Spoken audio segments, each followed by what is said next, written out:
Hello, good morning, afternoon, evening, whatever, whenever you see this. So there's a song stuck in my head that I honestly don't even know the lyrics to. I know Propeller Seeds, Corridor Seeds. It's Propeller Seeds by Imogen Heap. And it just popped into my mind as I started this. Let's see. Also, I found my silk uh, satin bonnet thing, and I moisturized my hair yesterday. And I looked at it, I was like, oh, it's just kind of. Anyway, what?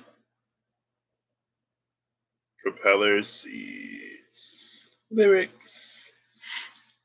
I've been seeing those all over the place. And I've been thinking that they're out of season.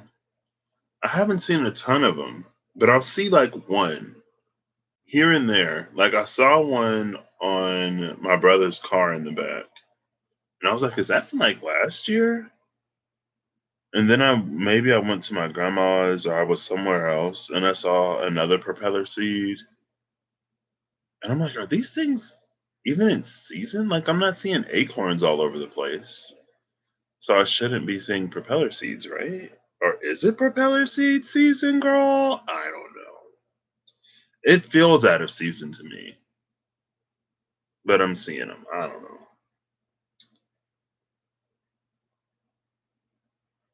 See, there it is. My mind was on other things. You got me up here.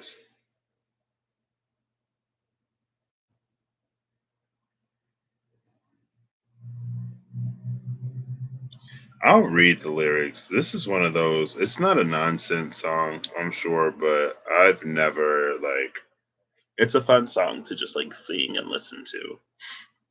Propeller seeds, corridor scene, talk on, walk out. It took me a minute. My mind was on other things. Oh, but you got me at Paris. I must be coming down with something to be thinking this.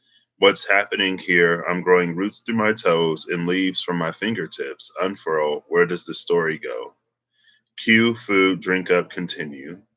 We float in tandem, past name tags and shaking hands, immune to the hubbub of others. We're deep in discussion, the party's on mute. Our bubbles got it covered. You want me, well, you've got me. It doesn't have to be today. I can't believe I said that out loud. What's happening here? I'm growing roots to my toes and leaves to my fingertips, unfurling. What does the story know? Wedding rings, children, are all the good ones taken? Rickshaw, disco, goodnight kiss, oh, cold shower. Call me for sweet dreams of him. Where does the story go? What does the story know? What does the story hold for us? I don't know. What was the one part though? Maybe it was quarter saying prophecies, quarter scene, taco, okay. It took me a minute, my mind was on other things. So last night, so I guess it's this thing. Sometimes I don't know exactly when it started. I don't remember exactly when it started. But whenever I have dreams about cards and it keeps repeating, I'll keep having the same dream. I'll keep having that feeling until I talk about it and I get it right. And then after I get it right, I'll be able to sleep. So I was able to sleep last night. Um, so I think the whole like that inadvertent or something was set into motion in the past and it's about to be fulfilled. And it's about to be fulfilled in a way that almost changes things. It's almost coming in to like positively. It's almost like a divine intervention. Um, but it's like a positive. It's like a positive tower moment. It's a tower moment. I'm not going to attach positive or negative to it, but it was set into motion before. I don't know how long before. I don't know if it's like before this incarnation before, but it was set into motion before. Um, and so last night I have a dream and I was like, oh, I'm the president of this. Like, and it was like of my school or something. I was like, I'm like the student government president or something like that. So I was traveling with my dad, my grandma, and I think my brother was there and also my mom. So I left my grandma somewhere and then I was traveling with my dad and we ended up stopping somewhere and my brother was there. I wanted to continue because I'm like, I haven't found my mom yet or whatever. I don't even know if she was like, I'm assuming she was there. And then I left. So because I was the president of whatever, I could stay in a certain type of room. It was really nice. And I was like, and I remember in the dream, I was like, I never use this or I never do this, but I'm gonna do it today because we need somewhere to stay, and because of my position, we get to stay in these like little rooms for free. And they were like, oh, usually you're supposed to like make a reservation just so like no one else is using this room or whatever. And I was like, okay, well, I didn't. So, and so then I go back and I find my grandma, and I'm like, hey, mom, like I'm gonna go and like try to like look into this. Do you want to come with me or do you want to wait here? And she was like, oh, I'll come with. And so then there was a reception, and she ended up stopping at the reception. And there were people who were like working it or people who were just like in the area. And I'm asking them where this other room is or something. I don't know. But anyway, somebody like recognized me. And I'm like, hi? Like, do I know you?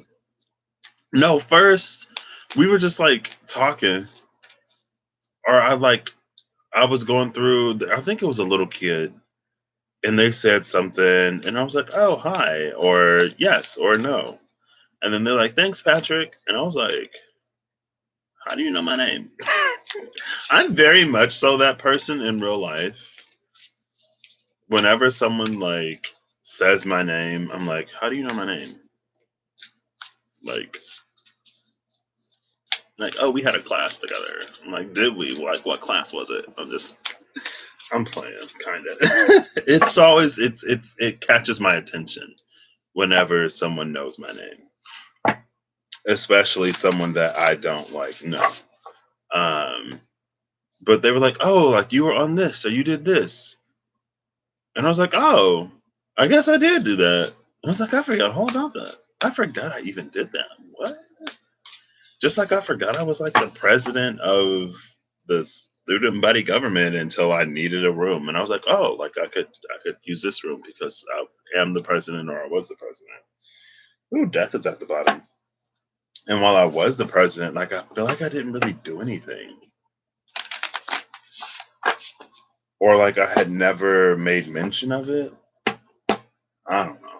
But then after that first person, it was like even more people were recognizing me. And I was like, okay, well, this is interesting. I'm like trying to find something, or trying to get somewhere. I don't know. It was a weird dream. But anyway, it was different than the dreams I've been having. And I slept last night. So that's the point. Because I remember last time there was something that kept coming through. And I would wake up super frequently, or more frequently than I liked. And then one day in the middle of the night, I just talked about whatever it was, and then I went back to sleep, and I was able to sleep. So today I'm using the Threads of Fate tarot, the light and the dark, because this is coming up. And in my mind, I'm like, I don't know why this is coming up now. Like, I feel like we're beyond this. I feel like this has already happened and we're moving forward. But maybe we aren't, or maybe somebody isn't, or maybe it's just to be talked about, or discussed, or theorized about. I don't know.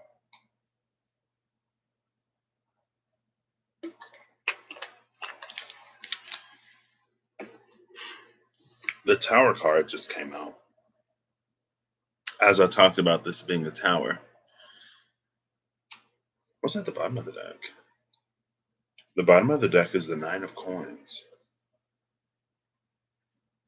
So if it's a nine of coins in a tower, I feel like this can either bankrupt or it could expand significantly. Like this tower could be the thing that pushes us into the Ten of Pentacles. But it happens like fairly suddenly. And the difference between the nine and the Ten of Pentacles is like the level, right? Like Ten of Pentacles is multi generational levels of wealth and abundance. Nine of Pentacles is like, you're good. You don't have anything to worry about. And like, if there are people connected to you, they like through virtue of you could also be good if you decide. But the 10 just stretches even further. And the 10 also talks about legacy. So with the Tower card here, it could be the birth of a legacy. Um, I've been so there's somebody in my life who gets it,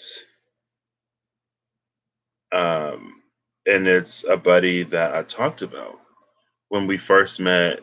He was a lot more active in a lot of spaces and a lot more vocal in a lot of spaces than I was. And so whenever I would sort of look at our interaction, I was like, oh, like that wouldn't necessarily work. Like we're good as friends, but like any closer of friends, then it's going to start entering those sort of like spaces of activity because it's something that's important to him and it's something that he's very much so about.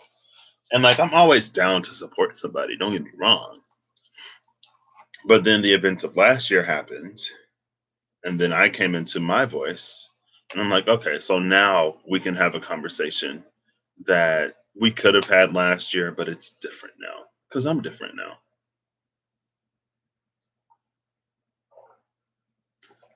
And so I ended up sending him like a snap um, about the pharmaceutical company thing. And he was like, yeah, I get it. And, I don't really want to be a part of the system. Why am I talking about him? Why am I talking about this? I don't remember. Why am I? He got me. And one of my other friends was just like, oh, well, all pharmaceutical companies are like this. But he said it in a manner of like, just accept it and keep working. Like this is how it is. Just suck it up. And I'm like, no.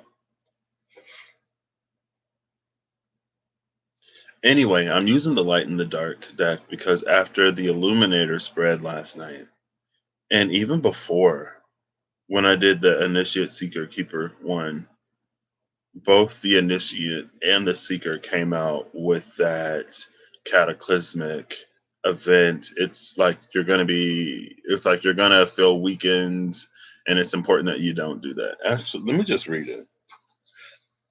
But I'm like this all happened like last year. Like, is this even relevant right now? Like, but in my mind, sometimes also like I felt it before. Where like I'll be reading for somebody or I'll be reading for something. And in my mind, I'm like, as I'm reading it, like I'll feel like it's already like over or it's already done. Like I'm like, yeah, but like this isn't that big of a deal. Like, yeah, but this person like already knows this. But then in reality, it's like something that they're actively going through. And so then I'm like, oh, well, I guess that's why it keeps coming out. Like Patrick is confused, but Spirit is like, no, like they're still going through this, girl. Um, that's why it's coming out. And so maybe this is something that we are still actively going through as well. Call me for sweet dreams. That's the part that keeps popping in my mind. It's called me for sweet dreams of ooh. I remember the I Ching number and everything because I saw it so much. It's I Ching number 51, unexpected sharp turn, a great thunderstorm. And it was the year of the blue lunar storm, girl. So the shock of fate has hit you. Circumstances seem beyond your control. In the wake of cataclysm, your will is weakened. You cannot allow that to happen. While you cannot control the circumstances, you can control your mental response. Learn to maintain your composure in the face of the cataclysm, or in the face of cataclysm. Do not be terrified by the thunder and lightning. The outcome is not as bad as you dreaded. Regain your inner strength. You must persist onward in your endeavor, in spite of blows. In time, you will fully recover what you have lost. It is still auspicious to go forth on your endeavor. That came out for the initiate and the seeker. And then around the keeper, it was double heaven, which was creative power. But it was a three of swords and the magician, um, creative power. And so it was like, could be better, right? So this tower is happening in the light. Nine of Pentacles is on the bottom.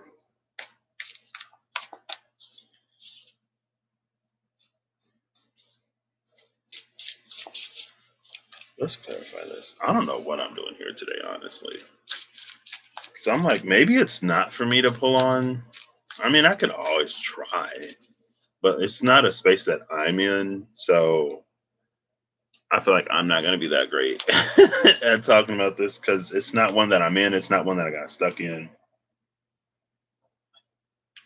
Like when I decided to start my journey, I was like, I'm on my journey no matter what. Whatever comes to the surface to be healed or to be addressed, it's going to be healed and addressed because I've lived enough of my life ignoring and not doing stuff, and I'm not about that anymore.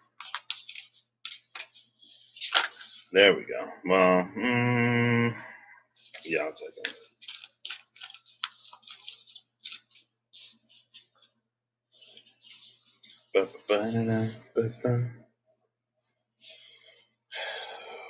Five of Swords and the Conqueror of Cups. Bottom of the deck is the Six of Cups.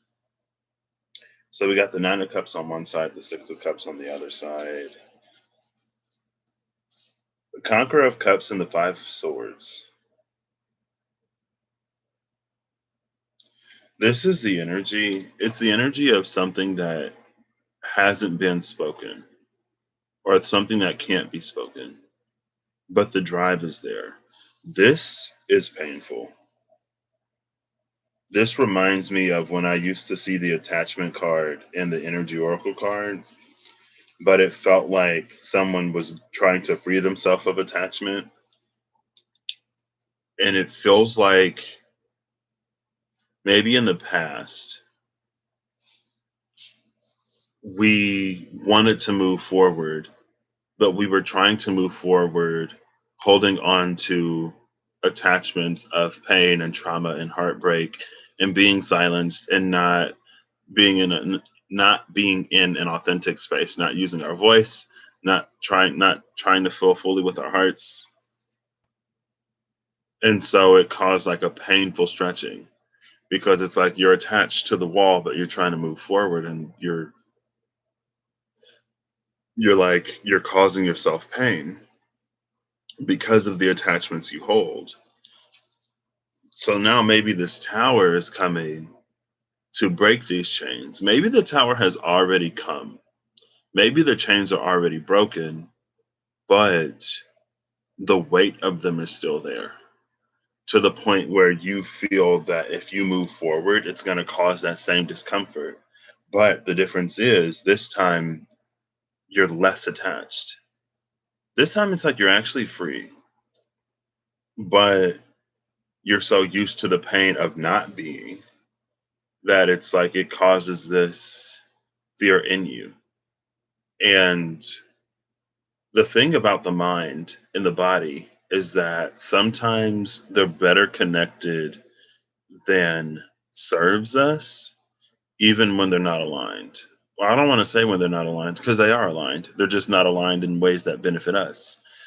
And it's psychosomatic, but it's psychosomatic in a not great way. Psychosomatic in a way that, like, even if you are free of something, since you're so convinced that you're still afflicted, your body will suffer. And, it makes sense because the brain controls like everything. All of the sensors are in the brain. And so your brain can almost send a signal or produce a signal, even if the physical stimulus isn't there. And what it does is it encourages, I don't want to say more inauthenticity, but more inauthenticity is a very umbrella way to encompass everything. Who is this? The seven of coins is behind the six of cups. But with this six of cups, there's an energy of withholding. The two cups. And this is why, like, the six of cups can be a little tricky sometimes, because it's like we have this six of cup, we have this sort of rosy view of the past or a not that great view of the past, and we try to sort of like project that forward or project ourselves back into it. But the two of cups wasn't in the situation when we were in the situation, right? It's like it wasn't that great when we were there. Like, we weren't being ourselves when we were there. We weren't open and vulnerable when we were there.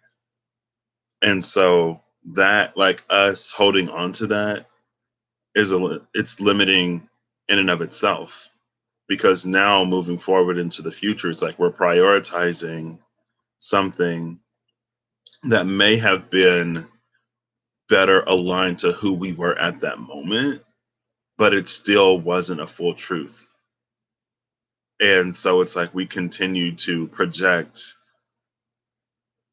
unfurled, or furled. We continue to project furled truth, a withheld truth. We don't make space for the moment where we can be fully 100% authentically ourselves, present in a situation, and experience the good and the better. And then with the seven of coins, it's something that's become a habit. And look what's behind the seven of coins. Yeah, it's the four of cups. Again, these four cups down here, like, this is where we actually were. And when we think back on it, we try to incorporate these two cups into it. But in the moment, like, the two of cups wasn't even there. With the seven of pentacles, it's become a habit, it's become a pattern. It's ingrained within us. And so it produces these like visceral responses. It's like those habits and those patterns rise back to the surface, even if we're no longer in that state, even if we're no longer in that situation.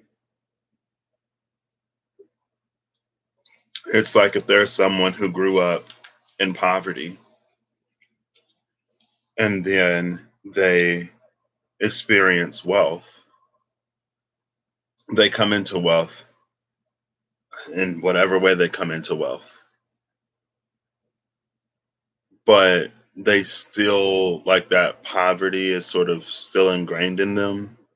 And so they're always fearing, like, things associated with that poverty. Let's just keep it simple. They're always fearing things associated with that poverty. And it does something to them in a way that like, you don't have to live this way anymore. Like, we are very much so well taken care of. You don't have to continue to do this. You don't have to be afraid of, like, using the money that you generate or that is generated for you to enjoy your life in some degree that this money can sort of provide it, right? And you can do that without fear of, like, oh well, like, what if we lose everything? And then I don't know, like, all the I don't want to say weird stuff because it's very real stuff, but that's not where you are anymore. But it's so ingrained within you that even when that isn't your experience, you still hold on to certain facets of that experience.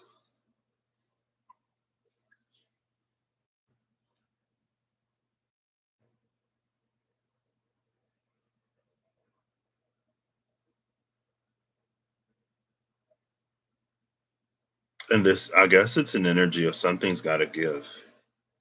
Because in this tower card, it looks like this crystal could be like the abundance, but it's being choked by all of the roots and all of the growth of the that stuff.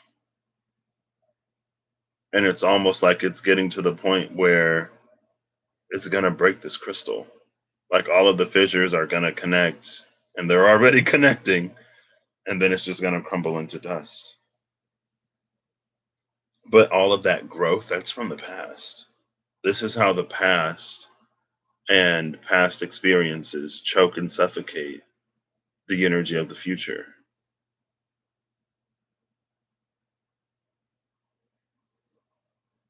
And it feels like whatever experience we try to project onto this, whatever good memories or happy times we try to go to, it feels like it's a time where like the Two of Cups wasn't even there. Like,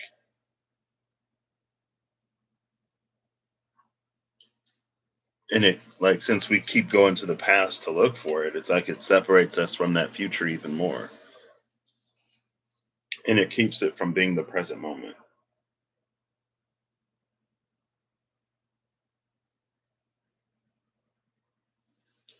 And it's like if only you could recognize and realize how free you are. I just found my PlayStation games. So I finished the game. I was literally at the end of the game. And I was like, oh, I don't want to beat the game yet because I'm doing this like I'm gathering these things so I can increase my armor or make better armor. I didn't realize how close to the end of the game I was because then I started playing the game and I was like, oof, I'm rusty, so this isn't happening. Let me just continue the story for a little bit and then reach the end of the game.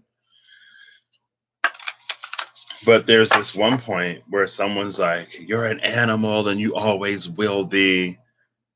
And the dude is like, then you don't know me. Like, if that's what you think, if that's what you see, then you don't know me. And then she was like, well, does your son know you? And then he told his son everything. And his son was like, well, is this the way that things always is? Is this what it means for us to be who we are? And then the dude is like, no, because we're going to be the ones that choose. We're going to choose who we are. It's not going to be how it's always been. And yeah, I was actually thinking about that before I started that. Before I started this, like for him to reach the space where he's no longer haunted by his past, where he's come to terms with his actions, and when he's like called something, when he's called something that he is no longer, that he can recognize that he is no longer. And if he was who he had always been, girl, then this would have played out very different. It would have played out very different.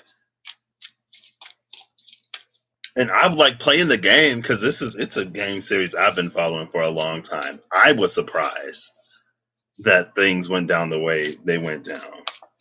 Because I'm like, oh, he has changed. What? And then she's like, you're still the same. And he's like, then you don't know me. And I was like, yes. But why am I thinking about that? Because I feel like that's the synergy with the Tower, the Conqueror of Cups, and that Five of Swords. It's like that's not who you are anymore. But you have to allow yourself to not be that, right? A lot of times it's like we do a lot of stuff mentally and spiritually, but physically, that same effort may not necessarily be there. And since like we don't navigate the world in a different way, it doesn't really cue us up for any different experiences.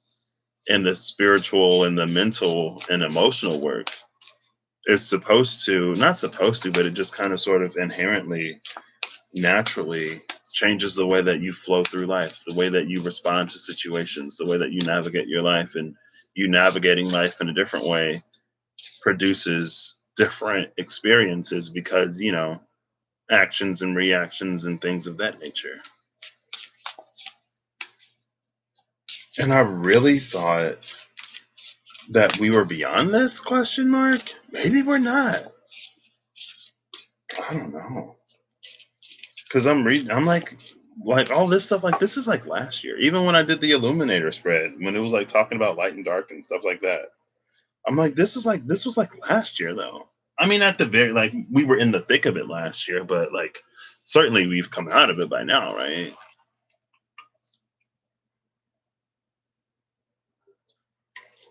I guess it, I guess things aren't 100% back to normal, so maybe not. So I don't know why the light deck is talking before the dark one does, but the anchor came out, which is Emperor energy. I wanted to say like Hangman or Hierophant. The Fool is at the bottom of the deck, and behind the Fool is this Six of Cups that I was just talking about on the other side. So we have the Anchor and the Fool. The Anchor is an interesting energy because it's necessary at certain times and at certain points. And it is a hindrance at other times. Like the anchor in a time of stabilizing, in a time of being like physically stationary, is very aligned with, very supportive and complementary to those times. But if we're in a time of movement and expansion, then the anchor can make that difficult. This anchor, that's what it's feeling like we would try to do in the past. Like when we would try to move forward, holding on to such heavy things, and it would cause this like stretching that can almost cause like little tears and rips in our psyche. Because it's like we're trying to pull our psyche into this future where everything is like gorgeous, but simultaneously we're holding on to this past full of trauma and pain and deceit and whatever else. And it's almost like these irreconcilable differences between these two extremes, and it causes something to happen within us somewhere.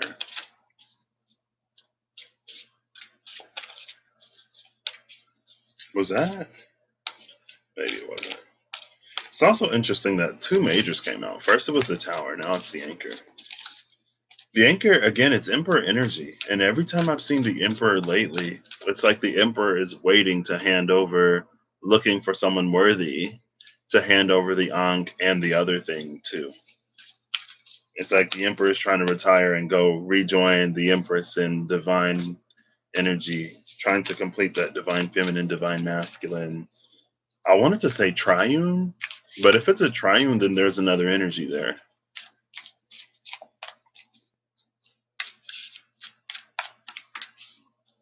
And it's time for us to be on earth, right? It's like in the what's the prayer? What is that? Girl, I should know. Our Father which art in heaven, hallowed be thy name. Thy kingdom come, thy will be done on earth as it is in heaven. And it's like, well, it's time for us to be on earth as we would be in heaven. Because that's how like thy will be done on earth as it is in heaven. Well, who's carrying out that will on earth? And a lot of times it's like we put the responsibility of that on other people. And I used to be that like I'm the nicest person. Like I used to say I'm the nicest person that people deserve to know. Because like if people are nice, then I'm nice. If people aren't nice, then I'm not nice. And I'm not nice for no reason, typically. And I heard somebody say recently, it was like who you get from me depends on you. And I'm like, that's a lot of power to put in somebody else's hands, though. Like, I'm gonna be like, let me get to the space where I'm me regardless.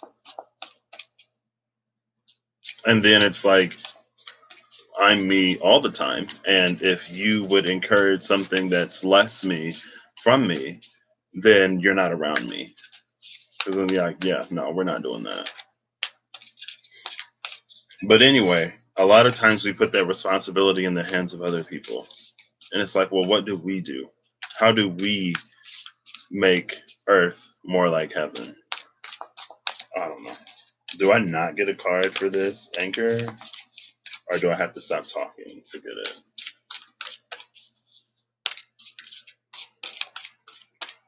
I'm not going to get one. Bottom of the deck is the Two of Swords. That's that on earth as it is in heaven sort of energy, I feel. But, well, it's an energy of earth and heaven. And then trying to sort of reconcile the two.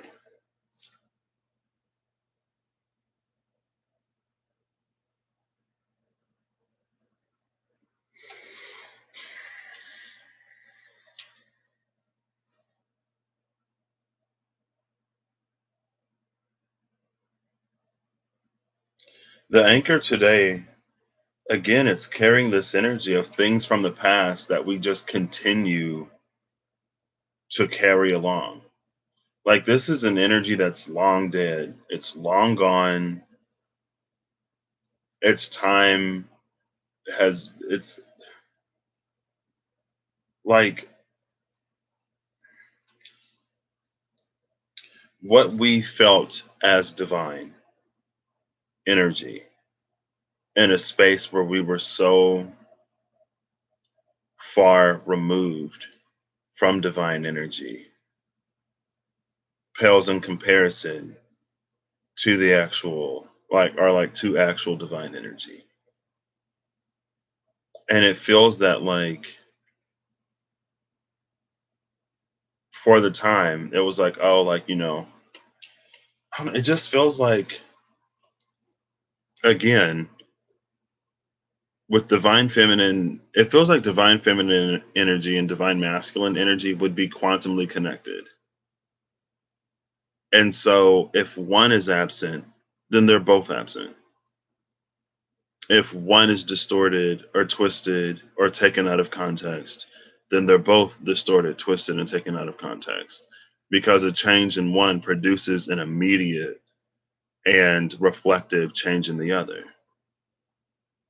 And maybe that's this Two of Swords energy, where it's like we try to sort of project a fullness and a wholeness and a completeness on one, and then like an emptiness or a, what's it, I don't have the word for it, but it's like it's not present, an absence. I was like, what's the word for not present? Absent. It's like we like have this presence of one but an absence of the other, and it feels like things would be more balanced than that.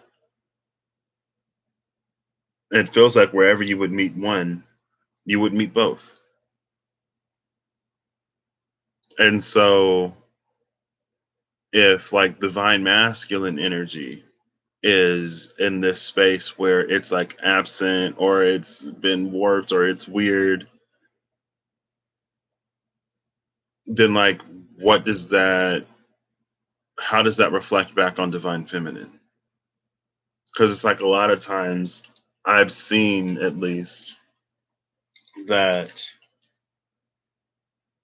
it'll be like, oh yeah, like I'm in my divine feminine and the divine feminine is fully present and she's healed and she's here and she's doing wonders, but divine masculine is like absolute blah blah blah blah blah whatever, whatever. And it's like, but is that possible?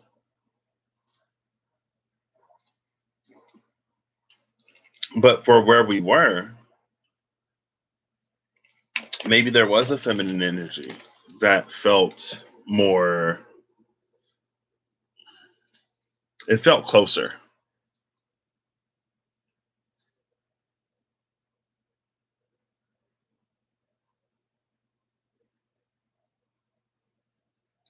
And also another thing that I've noticed is that energy will shift and change long before people do.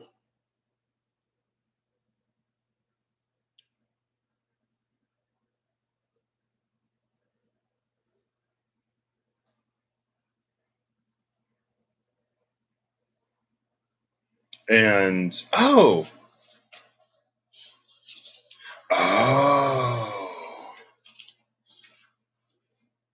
this anchor is like both the Two of Swords and the Fool. Right? We get the ram motif from the Fool, and then we get the two swords from the Two of Swords.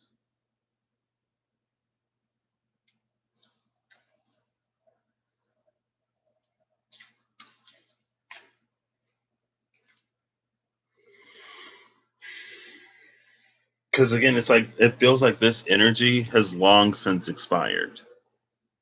But this Two of Swords is how we sort of keep it alive, how we keep it in motion, how we keep it going.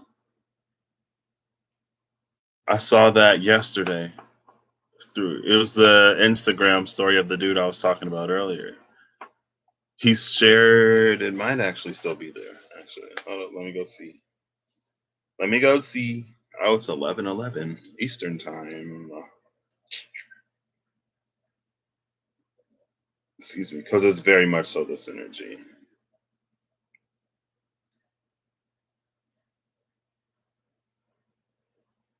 Oop. No. Oh yeah, it's right here. It's literally right here. Okay. So it says to assume what currently exists must always exist is the liquor that f's up all visionary thinking. And then wait, what did it say down here? The study of history, culture, or theory quickly brings one to the realization that things are not as they have always been, which quickly leads to the realization that things do not need to be how they currently are. But this, it's like it continues to propagate and perpetuate things long past their expiration. And it's like there are these concepts, there are these like energies, there are these ways of operating and observing and operating because of those observations that we have outgrown. But we still hold on to the past. And it was that energy of like the anchor is great if you're stationary, but it's not great if you're trying to move forward. This is that energy of like that I was talking about with the tower, the conqueror of cups, and that five of swords. More specifically, it's like that seven. Well, I guess the seven of pentacles was there, but it's like we're trying to move forward, but at the same time we're moving forward, we're also holding on to everything from the past, and so it causes this a thinning, a stretching, and then if we like move that polarity too far, like if it becomes too extreme, then it feels like it causes tearing. And I don't know what tearing in the psyche is. Maybe tearing in the psyche was that three of swords with the magician when it came to the keeper. Kinda. I don't know. It causes tearing in some way.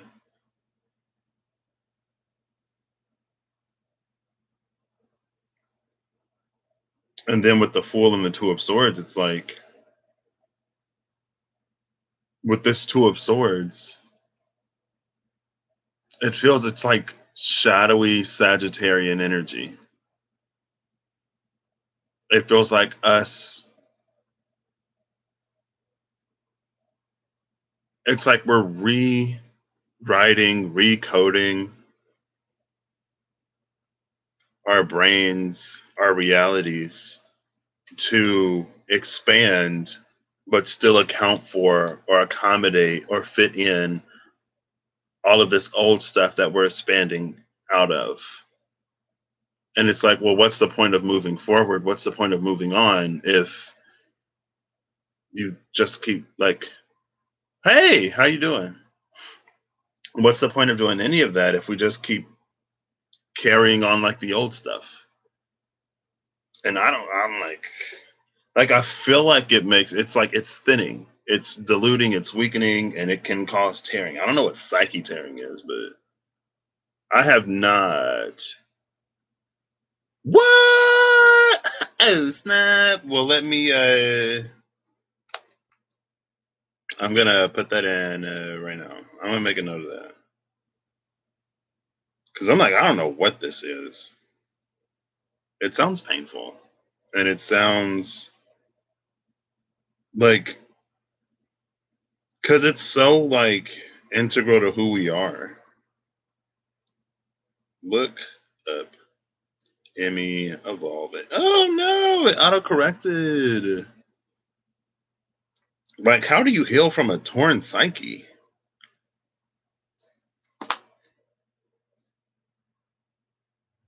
Maybe that's why this energy is still here, though. Because I'm like, because it keeps popping up lately, and I'm like, I don't know. Like, I feel like we're beyond this, right? Like, we've gone through that like weirdness of last year, and we're moving forward into whatever we're moving forward into because we've integrated, incorporated, healed whatever was illuminated to us last year. But I guess it's an active process, and we're still doing it. But if the psyche is torn, then there's like there are going to be these spaces where there's always a disconnect, or it's like it's inherently, I don't know. Thank you.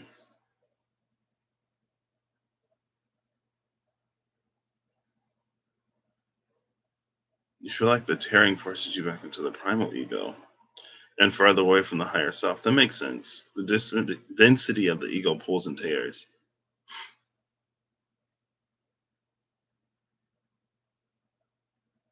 Wow, I pulled these. I haven't even used them yet. I was like, well, because first I was like, I don't know if I'm going to use these, and then I was like, well, I'll grab them just in case. Yeah, but I feel like it does that, but then internally, it's like we sort of project ourselves past it. So it's like it pulls us back into the ego.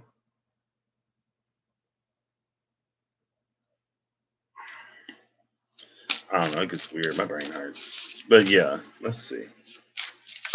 So I'm like, whoo, I was like, oh gosh. Let me check out Emmy. What? But yeah, that's what this feels like. And it feels like we also don't allow for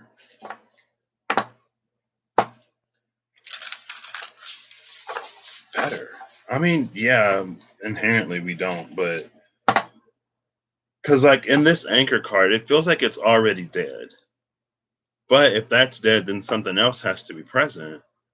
And it feels like it keeps us from experiencing what exists in the present. And so, yeah, it becomes like this warped or distorted reality or experience that we have because it's like we're partly here and partly somewhere else. It's like someone who phases in and out of a certain reality.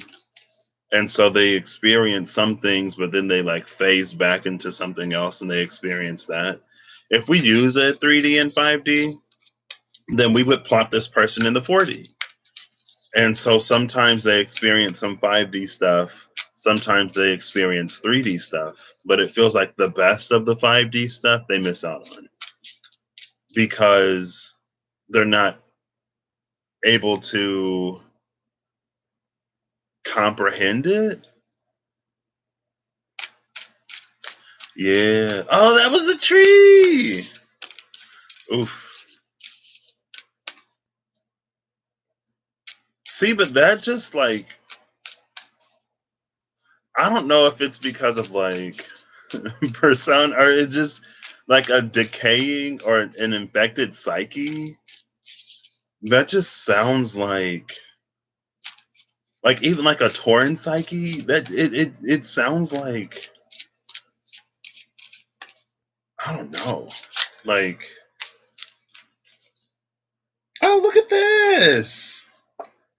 We're completing the motif of Two of Swords. Oh, after you said it puts us back in the primal ego, and then the wildling comes out. Look at all those two swords. The wildling. I wish I could get like, oh, there we go. Let's see what the wildling is about.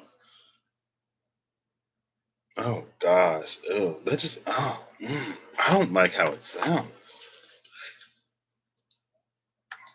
Oh, it was literally right here. Nope.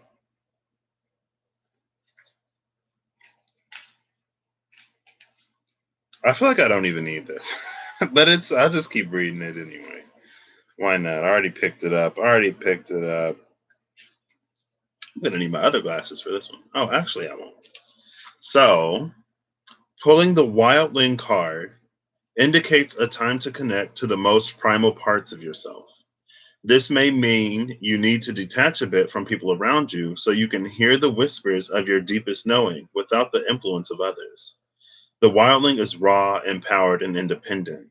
Many people are intimidated by them because they need, okay, let's just go to the part where, here we go. An unbalanced wildling is in a state of perpetual chaos.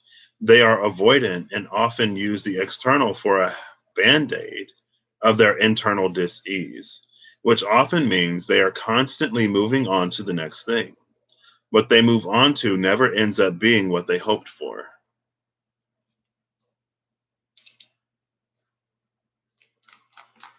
And it reminds me of, it was that energy of like nomadic by nature or nomadic by necessity.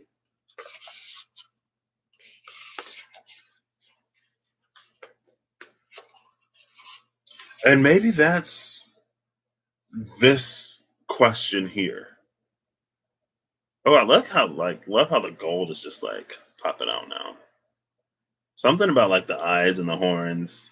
Ooh, it's coming back to life. See, but I feel like with these two of swords energies though, because of the tearing in the psyche, it feels like what we cut out,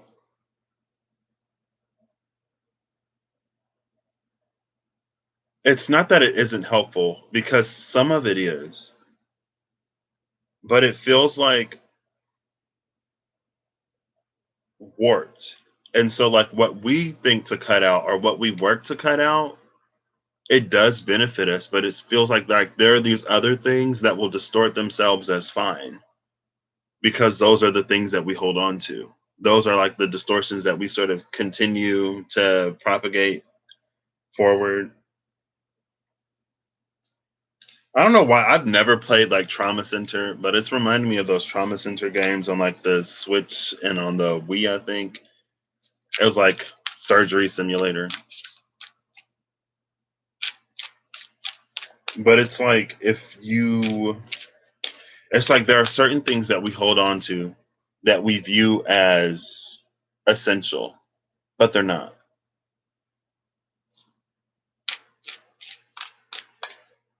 And it's like hesitation. Like when it comes to cutting out the things that we actually need to cut out, there's all of this hesitation, right? This other sword comes in, it's like, ha, like, and then it's like this parrying, sort of like fencing match where we're trying to cut things out, but then it's like we're also like keeping ourselves from cutting it out. And so it's like, fine, I'm just gonna go cut out the stuff that's easier to cut out because I don't feel like doing the back and forth today.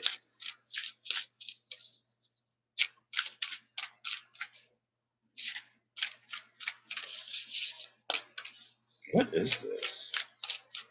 I mean, I know what this is, but it's like, what's the resolution to this?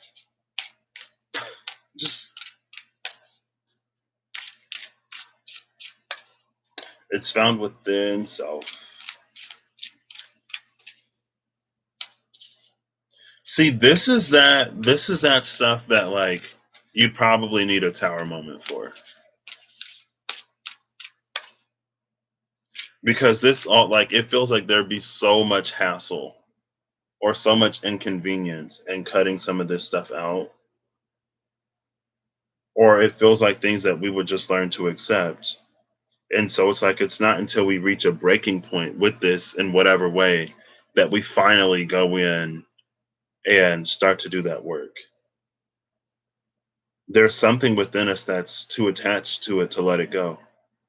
And so it feels like even if we did cut it out, it would just be like reabsorbed, or it would Frankenstein itself back onto us somewhere else. What is that? It's like you cut it off in one place, but it just like pops up somewhere else on your body or something like that.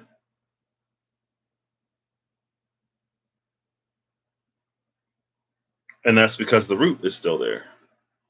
It's like we're doing this surface level excision, but if the root is still there in our foundation, then it just grows back up.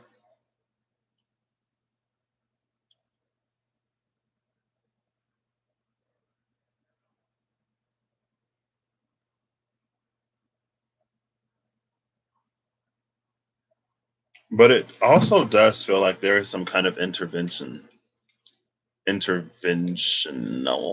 interventionary energy. It's like it's being sprinkled onto the ground, not like a herbicide or a pesticide, but kind of.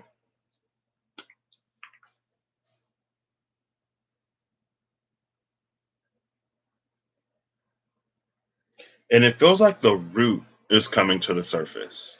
It feels like if we had this surface level, and I guess that's the tower though. If we have this surface level approach to life in general, then it feels like something is happening to bring the roots to the surface. But when the roots come to the surface, then things get like real dark,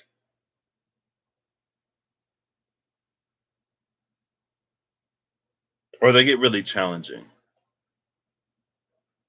But it's like if you only go like 2 inches deep, like three at the max, then it's gonna force it in that 2 to 3 sort of inch depth space.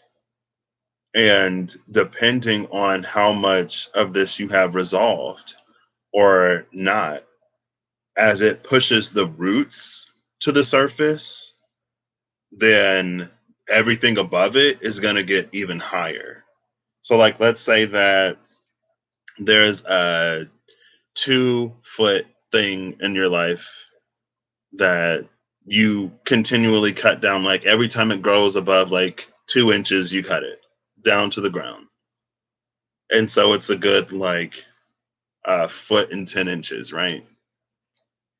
But if it pushes the roots up to the surface, then now you're going to experience like what would usually be like 2 inches tall. You're going to experience it at 2 feet because it's like it's important, or you're being given the opportunity to take care of some of these things. But since you go only so deep, it's bringing the heart of that like right there, but it also forces everything that branches off of that like way above the surface. And that's how it seems like we can hit these nightmares and these cataclysmic events overnight, and how our will can be weakened when we experience all of this. But it's like, well, maybe you're experiencing all of this because if it were further outside of your purview, like you would never get there. And it's time to do some spring cleaning, I guess, before we head into the summer. I don't know.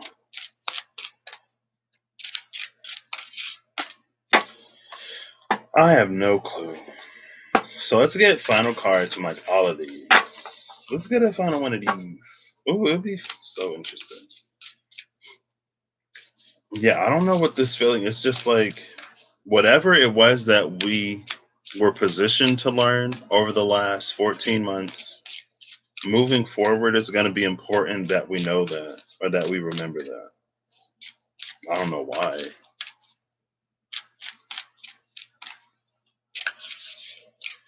Okay, I'm good with two more. One more. Nope. I'm going to be patient today. And I'm going to keep shuffling until you give me a card. Oh, my forehead is starting to get a little sweaty.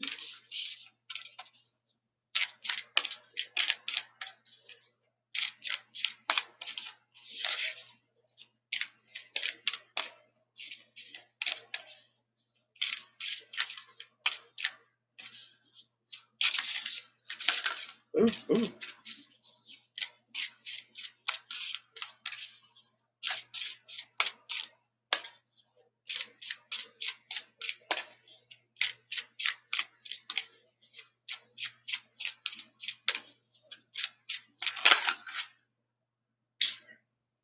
I'll take it.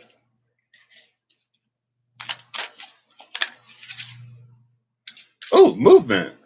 I took it because I saw the snake and the death card was at the bottom of the deck. I am not. I am in the good old Midwest. I'm in cornfields and soybeans, Illinois, aka not Chicago, Illinois. Connect to heart is at the bottom of the deck, and movement is the card that came out. So we're moving closer to the heart, which is gorgeous.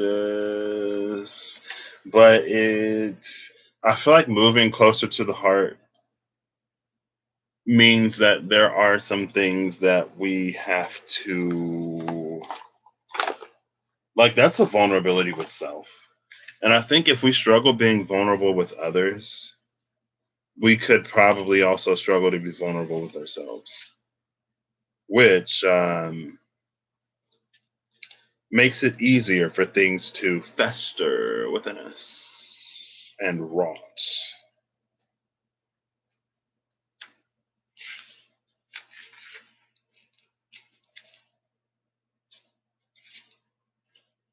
Movement. Oof. I'm gonna put on the other glasses. I need my other readers. I'm gonna just put them on. This text is tiny. Movement. Are these my threes? They are. What? Okay. Movement. Physical movement can quick start major shifts in our internal and external world. While this movement can take any form, keep in mind that the type of movement we do can invite in the emotions and experiences associated with it. Intense and vigorous movement can help us access our motivation, power, and fire. Slow and methodical movements can help us tap into our deeper feelings and is especially helpful in releasing, healing, and deeper work. When we move our body, we are healing. No, we are allowing any stuck or stagnant energies within us to flow, bringing space for the new. I'm not going to keep reading this. We're moving closer to the heart. It's that simple. I'm like, yeah, no. And the reason why I stop is because it's like there are so many things that we can do to get like stagnant energy in our body to flow and to like do this and do that. It's like humans are really creative. They can be really ingenious when it comes to getting out of doing the things that they actually need to do. Like we can come up with 1,000,010 different ways to heal or do this or do that rather than just like doing it, girl. It's like sometimes you just got to do it. Sometimes the workaround is like it only goes so far. It only does so much. Does it release stagnant energy? Sure, but it's like if you shake something up,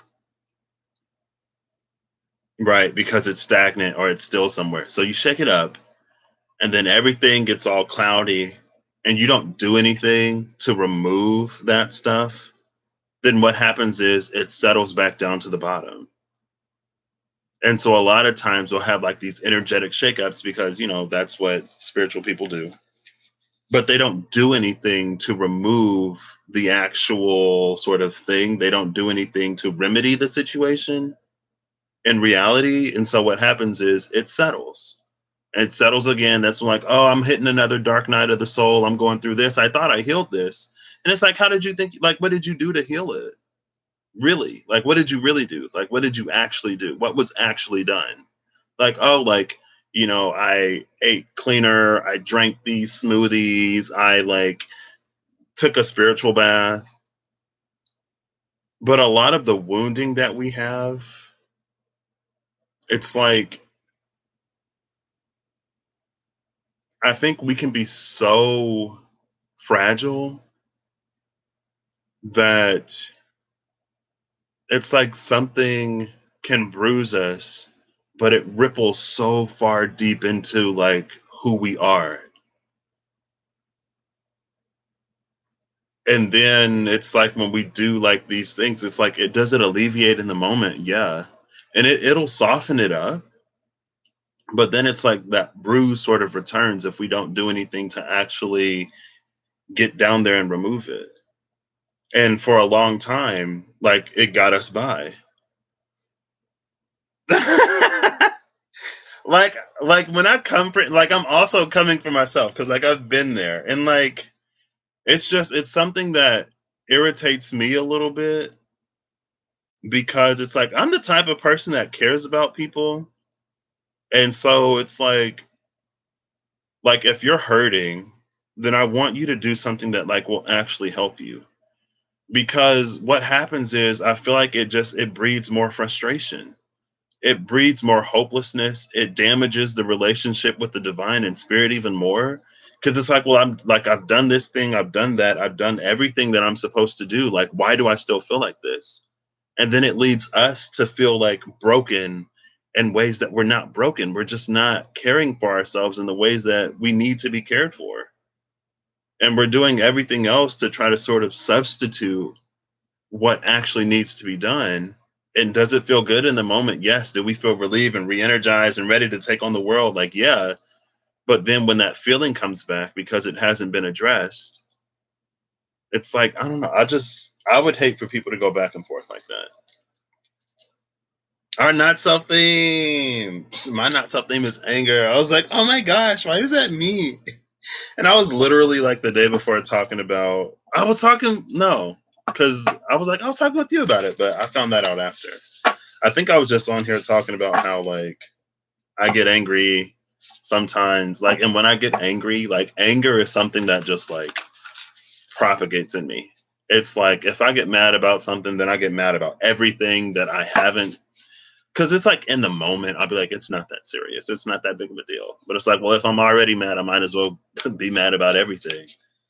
That's why I'm like, but that's another reason why, like, because I'm conscious of all of the things that irritate and frustrate me to the point where, like, if someone makes me mad, I know that they're probably going to get a whole bunch of stuff that isn't even theirs. It's like, you know, well, since I'm already here, I might as well be mad about everything. And it's like, yeah, but they're not even responsible for all that. But anyway, that's why I stopped reading it because it's like, if you're like stagnant, like just move, get up and move your body. And people like exercise help me with my depression. And it's like, okay, yeah, endorphins. It's like you're giving yourself a chemical high. You might as well go smoke. You might as well go drink. You might as well go take any other substance. You're going to the gym to give yourself a chemical high and to not actually work through any of these things. And then you get people who are addicted to working out. They're addicted to the natural chemicals in their body. But it's like, okay. Yeah, me too. Ooh. The ruler of wands is here. Our power lies in our ability, like self-contained is the word that I want to use. Our power lies in our ability to be self-contained. The king of wands, the ruler of wands in this deck is my like ego in check card. Ouroboros's in this deck more often than not to me symbolize like us having like our ego in check, us being in is being more in control of ourselves. I don't know how else to put it. You're gonna use it to get out of the gym. I mean, like, your physical fitness is also important. Don't let me tell anybody to not go to the gym. I need to get to the gym myself. Oh, and the Eight of Coins. The Eight of Coins, this is weaving a masterpiece. This is us, like, it's creating a tapestry. But it also feels like it's undoing. It feels like things are extremely delicate to the point where we can't just cut stuff out. But it feels like unsewing here. Or it feels like sewing on top of something. There's an energy again, it's like with the sprinkled like herbicide thing. There's this energy of something like covering something and like cleansing it.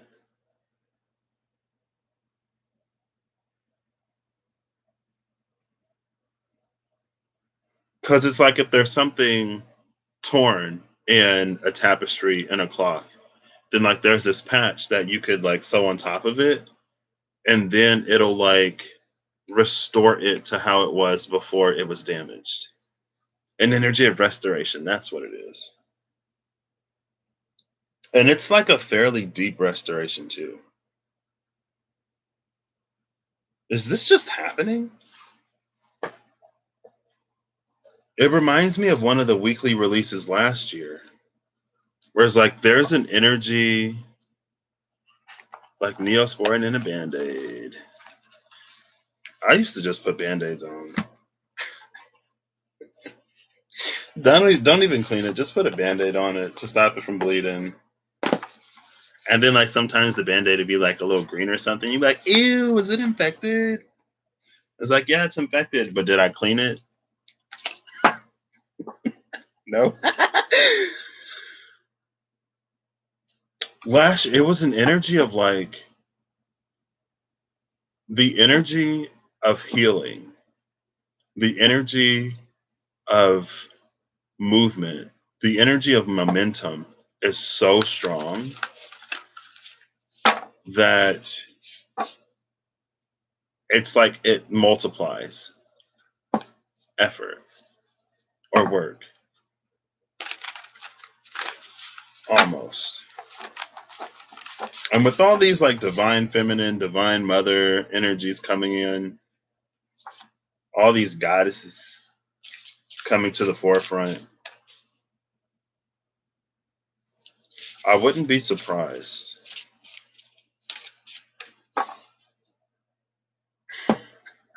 Ah,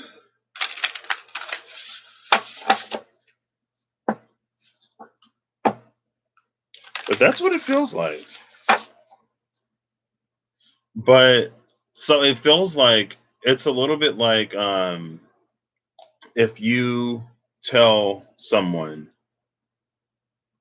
it's like confessional. It's an energy of like a confessional.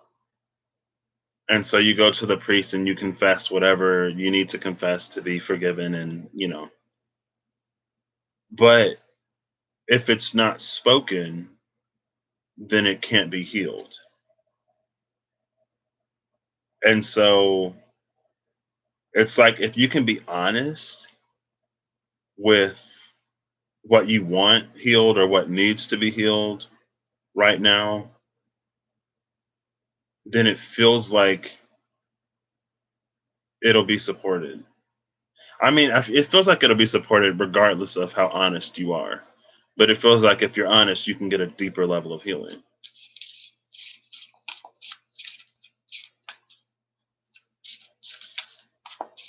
Like, okay, I'm not mad at that. Okay, well, we'll take this too. Ooh.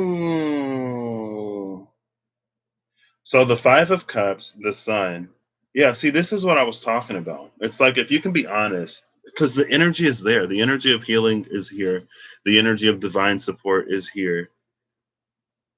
But we have to be open to allowing those things to be worked on. And again, it's like that's real. It's like it's raw. It feels raw. Like so raw that you got it like wrapped up under bandages because if the wind just like barely touches it, it stings raw. But if you can be open about like we get the sun and then the world card, like that's like a complete healing. And it's healing to the point that liberates you to be that better. I don't want to say better. It's just it's less restrained version of yourself.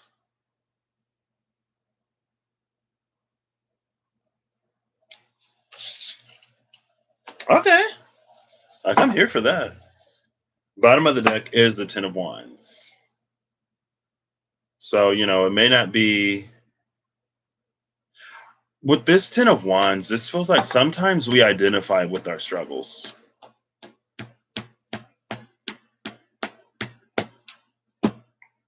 And that's why it's hard to let them go.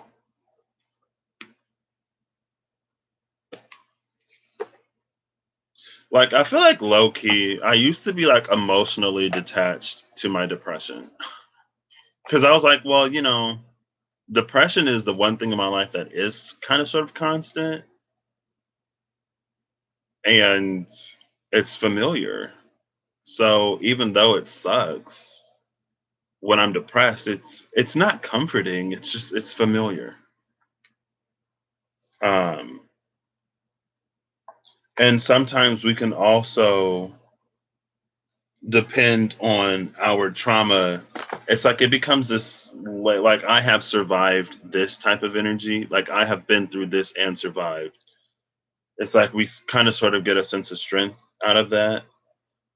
And it kind of sort of works its way into our identity. Even if we don't want to be labeled or identified by that, we kind of sort of allow ourselves to be because we hold on to it in that way. And so it may also be things that we need to release. It feels like more in like pride of an accomplishment of coming out of something though. And it's like, I don't know. Like my head is hurting just trying to like think about it. But like I've also that was something that it was like summer 2019. I remember I was like doing my little healing thing. I was like, yes, girl, like I'm a new Patrick.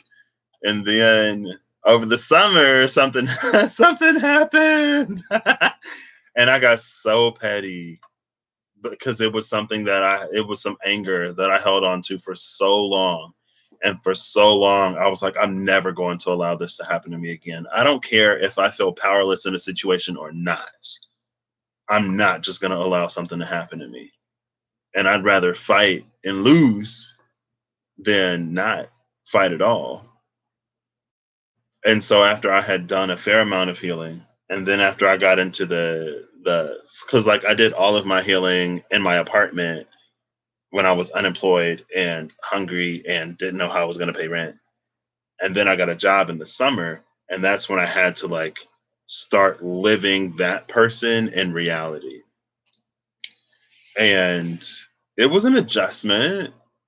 And again, like I remember that one day I got the news that something terrible had happened. And in that moment, I felt justified for what I had experienced. But I also knew that it wasn't for me to. There was another, it was like, Patrick, like, come on, like, but I was like, yeah, but like, let me just enjoy this. Like, I wish I was there to have contributed myself to get justice for me for what happened. But in that moment, I was able to realize that like holding on to that as a source of strength. Like I realized that like first of all, my strength lied elsewhere at that point. So I didn't need this traumatic experience to make me strong. And I also realized that by like continuing to hold on to that to empower me to feel stronger, especially in situations where I could feel so disempowered, it's like it continued to keep that piece of me sort of traumatized. Or it kept me in that space. And I was like, I don't need this anymore. So after a few days of indulging in that petty energy that I felt so justified in, I let it go. And I went to myself in that moment and I like cried. So I was like, wow, like it's like I don't have to like you don't have to sit in this memory anymore. You don't have to sit in this space of hurt or pain anymore. Like you're free to return to the field of Patrick's past who aren't stuck in crappy situations and like I can be strong now without this. Also like thank you for sitting here in this moment while I didn't think that I could be or while like I hadn't found another source of strength. Like I appreciate your service. Oh, fragmented and tortured Patrick because there have been times where I've needed this. But like we ain't got to hurt like this anymore. So anyway, that's this. There are things that we need to release. And sometimes to get us to see the things that we need to release, we have to it's almost like you might have to use it as a crutch or use it as however you're using it. And then from a now space, from a more healed space, maybe you can see and recognize how it doesn't quite benefit or serve you anymore to the point of knowing, okay, it's time to release this. It's time to excise this, time to cut this out. And I don't have to be hesitant or worrisome about like, well, what happens if I do this? Like, um, if we are the type of person who's experienced not great like relationships, and so for that reason, we're not really vulnerable with people. And whenever we enter that space where it's like, I could be vulnerable, but it's like, well, what if they hurt me? What if they leave me? What if they do this? What if they do that? Like for me, myself personally, like I've experienced enough regret in my life that I can handle disappointment. I can handle the pain of someone leaving me. I can handle the pain of someone hurting me more than I want to continue to live life like holding back at like 5% of who I am, not really being open with anybody. Like I'd rather be hurt. And I'm strong enough now. Like I'm tough enough to handle that, to tolerate it. And I think a lot of ways, and again, that's the anchor energy. Like it's something that has long since passed. And even with like the tower, the conqueror of cups and the five of swords, like that energy has sort of been here throughout. It's like we're not who we used to be. We are stronger, we're more healed, we're more experienced in life. Our capacity to handle and process and tolerate and work through and manage and mitigate has drastically increased to the point where now we can do things, we can exist in spaces that we never felt that we could before for whatever reason. But it's going to require us to begin to know that. A lot of times the fear and the worry can be so much that we don't even like try it. But it feels like if you did, you would see how much has changed. And maybe the spiritual baths and the juice cleanses and like the eating right, maybe it all actually helped and Patrick is just like full of it, right? But like give yourself the opportunity to experience your expansion. Oh, I love that. Give yourself the opportunity to experience your expansion. because it's like you've already done the work for it. Hello, girl. Like, why wouldn't you? Like, I'm the type of person. I don't know if it's all the Taurus in my chart. I don't know if it's the Pisces in my chart. I don't know if it's just because I can be a little lazy sometimes. But if I do the work for something, like I'm getting paid. Like I'm not like, oh, it's fine. Like you can keep it. Like no, like I did the work. I'll take my reward. Thank you. And it's like it's not that we always do it for that. And like if I do a service to somebody, like that's different. But it's like, yeah, no, like, oh, this is my reward for the work I did. Okay, thank you. Like, thank you for the acknowledgement. I already forgot what I said I was going to title this. Allow yourself to experience the expansion. Okay. All right. Oh, I'm going to title this. I can literally do it right now. All right. Well, that's what I got for today. I'm so glad that I was able to sleep last night. Experience the expansion that you've worked so hard for. I'm putting that in here. Boom. There we go. Because like that's the thing about that anchor, like it feels like, and even in the like all of this like struggling to integrate or to face like the light and the dark, like there are sometimes, and I don't know if it's, no, I don't think it's me, because like I'll get the feeling it's like we're already like over this, we're already through this, like we already know everything that we need to know, we've already healed in the ways that we need to heal, like we've done so much of what we need to do in this space that like that's why in my mind it's like this isn't like that big of a deal, like why am I still like why is this, and why does this energy keep coming up, like we already know this, like we've already moved past this. But more often than not when I actually talk to the person, they're like, oh no, like that's something that I'm actively going through, and I was like, oh well, that's why the cards keep coming out. But then I'm like, well, why do like I know that you're over this. Well, it's like sometimes we keep ourselves in spaces and that's it. Sometimes it's us. It's like, you could not be here. It's like if you're at work and someone's like, like, you're not getting paid for this. You got off hours ago and you can go home literally at any time. And like, yeah, but like, I just want to finish this up. And I guess, we all have our own journeys. And it's not that there aren't things for us to still learn and experience and ways for us to grow wherever we go. But also at the same time, it's like, well, maybe we can do like growth and expansion in a way that doesn't involve pain or trauma or like rough stuff.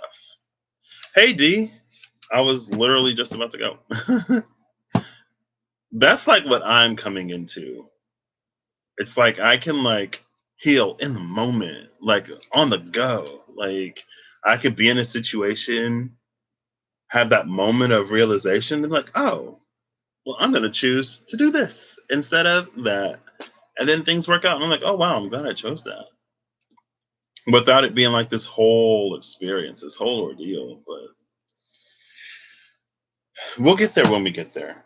And if ever you need someone when you are in the rough of it on your journey, I hope you have someone in your life who could do that, and it ain't me. And I have to be upfront. I'm not really in a position to, like, if you can't tell, I don't know. Because it's like I think a lot of times more than we want someone to help us, and I've been there. I have most definitely been there, and I had a friend who was all about problem solving, and I was like, I don't want my problems to be solved. I want you to validate my decision to stay miserable. Okay? I want you to go, "Oh, Patrick, that's terrible. I understand." I'm like, "Thank you." Oh. I've been there. I know. But where I am now, and sometimes I feel bad because I'm like I wish I could just listen like how I used to. Because sometimes we do just need somebody to listen. But it's like I don't. I'd rather you not be hurt. I'd rather you not be revisiting these spaces over and over to the point where you feel like this is how your life has to be, or to the point where you feel broken, or to the point where you feel like you always screw everything up when that's not the case. It's like we've all been through life. We've all experienced things that are not great. And it is so understandable how we come to be the people that we are. But we can be more, and like we don't have to continue to experience the same. And it's like wouldn't you rather be happy? And I, like I said, for a long time, I mean, like happiness triggered my depression. So, girl, I was like, no. But I don't know. I know my limitations, and it's something that I just don't really have I don't want to say I don't have the capacity for, because I do. It's just like, I hope you find who you need. And I know that I can't be what everyone needs all the time, right? It's called self awareness, I guess. So, all right. So that's what I got. It was good to see you, Lauren. I'm gonna check out Emmy Evolving, because tearing in the psyche. That sounds like, ooh. That sounds like, I don't know. Maybe you need a specialist for. Um, and D, it was good to see you in this last few moments. I hope y'all have a good whatever whenever you see this. Like I said, I hope you're acting in alignment to make all that you wish to experience your reality. And like, I know I was like, there are a lot of things that we do to sort of like band aid and to substitute. And it's not frowned upon, or it's not a bad thing to make living your experience more doable. Because like what's most important is that you're here, right? So like if you're here today, if you're here now, if you're here tomorrow, whatever you've had to do to stay here, you are here. That's what's most important. First and foremost, everything else on top of that is a bonus for the most part. Kinda. It's most important that you're here. And so, like, never feel bad about doing the things that you need to do just to be right. Like, I also, but it's like if you want to be liberated, if you want to be freed of these things, if you want to be unencumbered as you move through life, and to really experience life in a way that doesn't have you always sort of like waiting for the other shoe to fall, or like waiting for things to turn sour, or waiting for things to end, or waiting to be rejected, or waiting, like, then that's when we kind of sort of do more. We got to change something up a little bit. And sometimes we have to face things in a substantial way when we want real change. And it's not that all of the like the spiritual baths and the things aren't no problem, Amanda. It's not that they're not helpful, but like it feels like this is like what the second or the third time that I felt like crying today, because like it's that deep. And it seems like a lot of times, not a lot of times, it just seems that like it's easier to just not feel it, or to like do the more surface level things. But it's like the release from like healing these things. It's like it would move you to tears at how like just like what's the word? I don't know. There isn't a word. Maybe there is a word. I just can't. Is there a word for the feeling of this? Like release would be an understatement. It's like being born, but it's like being born, but if birth felt as pleasurable as it does painful. Because like there's pleasure in the birthing, and then there's increased pleasure in the living of the afterbirth. And that's what I mean, right? I know I sound like a meanie probably when I'm like, all of that, it doesn't help. It does help and it is important. And if it keeps you in the game and a better headspace, more ready to do what you can whenever it comes time for you to, then all the best and all the better, right? Sometimes it's incremental and that's fine. So I will catch you all later. I got to get ready. I am starting a new journey today. I'm excited. I'm excited for a lot of reasons. No real trepidation. Besides, I guess, like, what am I going to do? Charge my phone, charge my headphones. All right. You'll see. I'll catch y'all later. Have a good one. Bye.